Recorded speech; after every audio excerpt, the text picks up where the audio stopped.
Good morning बच्चों। Very good morning. जैसा कि पहले मैंने कहा था कि आपको रोज आऊंगा और कहानी सुनाऊंगा, तो आज भी एक मैं कहानी लेके आया हूं। यह कहानी है महादेवी वर्मा जी का।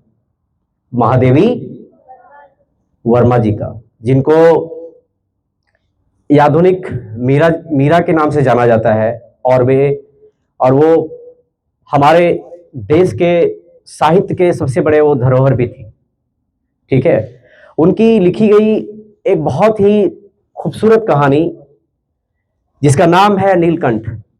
क्या नाम है? नीलकंठ। आपने पहले ये कहानी सुना है क्या? नहीं सुने होंगे।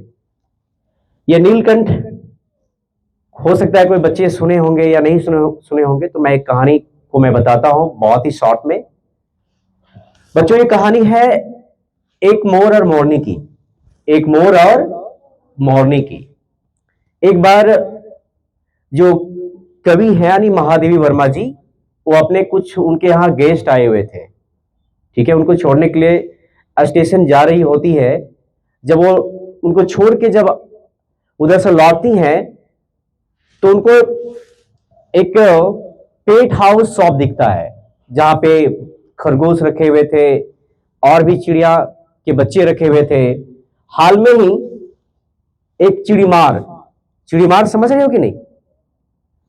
जो चिड़िया को मारता है, पकड़ता है, वो दो बच्चे यानी दो मोर के बच्चे को पकड़ा हुआ था वो, और वो वहां पे रख दिया था, वो बेच दिया था, यानी उस पेट हाउस के ऑनर को बेच दिया था। देखो बच्चों, कहानी ध्यान से सुनोगे आप लोग, बहुत ही अच्छी कहानी है और ये संदेश भी आपको, बहुत ही खूबसूरत संदेश आप इस कहानी से पा सकते हो।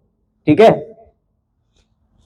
तो वहां पे महादेवी वर्मा जी रुकती हैं, अपने ड्राइवर से कहती हैं भाई जरा रुको, क्योंकि मैं पहले भी बता चुका हूं जितने भी कवि हैं, चाहे आप ब्रिटिश कवि को ले लो, अमेरिकन कवि को ले लो, और हमारे देश के जितने भी, चाहे आप महादेवी वर्मा जी को ले लो या आप सूर्यकांत त्रिपाठी निराला जी को ले लो या आप मुंशी प्रेमचंद जी को ले लो, कहीं ना कहीं उनको पशु पंछियों से काफी ज्यादा प्रेम था। और इसीलिए उनकी कविताएं, उनकी रचनाएं, चाहे वो हिंदी में हो, चाहे वो इंग्लिश में हो, चाहे वो रॉबर्ट फ्रॉस्ट की पोम हो, चाहे विलियम वर्ड्सवर्थ की पोम हो, कहीं ना कहीं वो पशु पंछियों और हमारे प्राकृतिक चीजों के बारे में वो लिखे हैं। और वो कहते हैं कि हमें ऐसे चीजों को कभी नष्ट नहीं करना चाहिए, क्योंकि एक बार अगर नष्ट हुआ तो दोबारा हम उस चीज को रिसाइकिल नहीं कर पाएंगे। ठीक है, तो बच्चों, जब महादेवी वर्मा जी वहां पे रुकती हैं उस पेट हाउस के पास, तो कहती है, क्योंकि वो पेट हाउस वाले को पहले वो बोल चुकी थी मुझे दो मोर के बच्चे चाहिए। ठीक है, तो उनको रोकती है, कहती कि मैम आपके लिए मैंने दो बच्चों यानी मोर के बच्चों को मैं लाया हूं पकड़ के, मेरे मुझे मुझे मुझे एक चिड़ीमार ने मुझे दिया है, आप इसे ले सकती हैं, अपने घर के लिए ले जा सकती हैं। तो जब वो पैसा देने के बाद वहां से लेती है, पिंजरे में वो दोनों बच्चे यानी मोर मोरनी को रखती है, अपने फोर व्हीलर यानी गाड़ी के सीट पे वो रख देती है और उसे घर ले जाती है। उनके घरों में एक एल्स्टियन डॉग भी था। ठीक है, और खरगोश भी था पहले से, और भी कई पशु पंछी पहले से उनके घर में थे। किनके घर में? महादेवी वर्मा जी के घर में थे। दो परिवार और उनमें जुड़ जाता है। उस मोर का नाम नीलकंठ रख देती है और मोरनी का नाम राधा रख देती है। क्या रख देती है? राधा। धीरे धीरे धीरे धीरे धीरे धीरे मोर मोरनी बड़े होते जाते हैं। और एक बार की बात है कि खरगोश का बच्चा को एक सांप, जो है सांप समझ रहे हो ना, वो निगलने की कोशिश कर रहा था।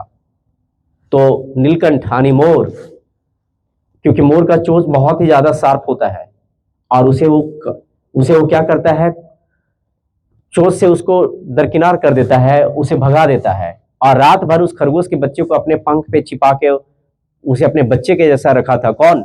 नीलकंठ। तो ऐसी ही चीजें जो है महादेवी वर्मा जी ने उनकी एक्टिविटीज को देखे, बोथ यानी मोर और मोरनी यानी राधा और नीलकंठ की। सारे जितने भी जानवर थे, जितने भी पंछियां थे, सारे लोगों में से ये हट के थे मोर मोरनी। ऐसा क्यों मैं बोल रहा हूं? क्योंकि जैसे जैसे वो बड़े हो जा रहे थे वैसे वैसे वो अपनी पंख को फैला रहे थे, और जितने भी वहां पे पोएट के घर में कई गेस्ट आते थे वो मोर मोरनी को देखकर काफी ज्यादा खुश हो जाते थे, और सब कुछ अच्छा बीत रहा था। अंततः एक एक बार फिर पोएट जाती है और एक बार फिर से एक मोर को लाती है, मोरनी को लाती है, जिसका नाम कुब्जा था। क्या नाम था? कुब्जा। और वो मोरनी इंजर्ड थी, जिसको पैर में चोट लगी थी। पोएट ने उसको काफी ज्यादा उनको संवारने का काम की। पैर ठीक होने के बाद जो कुब्जा थी वो नीलकंठ से काफी ज्यादा लगाव रखने लगी और राधा को दरकिनार करने लगी थी, क्योंकि राधा और नीलकंठ में काफी ज्यादा प्रेम था दोनों में। पहले से वो लोग आपस में प्रेम था उन लोगों को पहले से ही, क्योंकि बचपन में एक साथ वो पले बढ़े थे। आ रहे समझ में? तो बच्चों, जब कुब्जा का एंट्रेंस होता है महादेवी वर्मा जी के घर में, तो काफी ज्यादा जो है राधा परेशान हो जाती है। राधा 2 अंडे जो है देती भी है। वो चाहती है कि हमारा 2 बच्चा जो है हमारी इस धरती पे आए और दुनिया संसार को देखे। लेकिन कुब्जा को 2-3 दिन पता नहीं चलता है कि जो है राधा ने 2 अंडे को जो है दी है। धीरे धीरे जब कुब्जा को पता चलता है तो अंडे को नष्ट कर देती है ना? उस अंडे को क्या कर देती है? वो नष्ट कर देती है। इससे नीलकंठ को काफी ज्यादा बुरा लगता है और काफी ज्यादा सदमे में हो जाता है नीलकंठ। और 2-4 दिन के बाद नीलकंठ इस दुनिया को छोड़ देता है, और पोएट भी जो है महादेवी वर्मा, वो काफी ज्यादा सेंटिमेंट हो जाती है। ठीक है? क्योंकि उनको पशु पंछियों से काफी ज्यादा लगाव था। और जब आषाढ़ जब आता है ना, कभी इस ब्रिज पे कभी उस ब्रिज पे, जब आसमान में काले जब बादल आते हैं ना, तो रानी राधा आज भी उस मोर का इंतजार करती है। ठीक है? तो बच्चों, ये कहानी बहुत ही खूबसूरत है। अगर इस कहानी को आप समझोगे तो आपके आंसू में भी मतलब आंसू आ जाएंगे। मुझे जब मेरे गुरुजी ने इस कहानी को जब बताया था तो मेरे रोम खड़े हो गए थे। तो ये महादेवी वर्मा की कहानी थी। बच्चों, कैसा कहानी लगा आप लोगों को? तो आज भी वो आषाढ़ में कभी इस डाली पे कभी उस डाली पे वो नीलकंठ की इंतजार करती है और उसे बुलाती है अपनी आवाज से। और उसे प्रतीत होता है कि नीलकंठ हमें छोड़ के नहीं गया है, नीलकंठ कहीं ना कहीं हमें खो दिया है, हमें वो भुला दिया है, और आज भी उस नीलकंठ को इंतजार करती है। तो बच्चों, जो भी रचनाएं होती है कवियों की, वो कहीं ना कहीं उनके दिल की रचनाओं से भरी होती है। इसलिए बच्चों, मैं कहता हूं और मैं आपसे रिक्वेस्ट करता हूं कि जो भी आप, चाहे वो हिंदी की कविता को पढ़ो, चाहे इंग्लिश की कविता को पढ़ो, कहीं ना कहीं वो एक हमारे देश के मिसाल हैं, और उसे पढ़ने की कोशिश करो। ऐसे सेंटिमेंट फीलिंग आपके अंदर में जब आएगा ना, तो कहीं ना कहीं आप आसमान की बुलंदियों को छुओगे। इसमें दर्शाया गया है कि एक मोर और एक मोरनी की कितनी बड़ी जो है प्रेम थी। और हमें भी अपने माँ बाप से, हमें पशु पंछियों से प्रेम होता है, ठीक उसी प्रकार से पशु पंछियों में भी प्रेम होता है। मानव से प्रेम होता है, जानवरों से प्रेम होता है। ठीक उसी प्रकार से हमें किसी से भी जब हमें प्रेम होता है तो कभी उसे दिल को कभी तोड़ना नहीं चाहिए। ये मोर मोरनी की कहानी थी। बच्चों, कैसा लगा कहानी आप लोगों को? Very nice. इसलिए पोएट जो लिखते हैं, जो कविताएं लिखते हैं, चाहे वो कहानी को लिखते हैं, उनकी सेंटिमेंट को समझने का कोशिश करिए आप लोग। जब आप सेंटिमेंट को समझेंगे ना, तो 110% आपको किताब को छोड़ने का मन नहीं करेगा। रियली बता रहे हैं।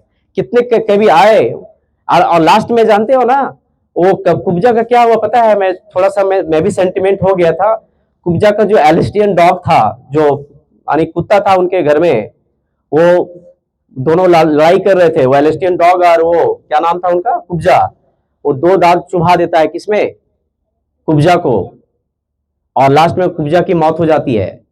ठीक है? और मोरनी यानी जो राधा है वो आषाढ़ में आज भी उनका जो है इंतजार करती है।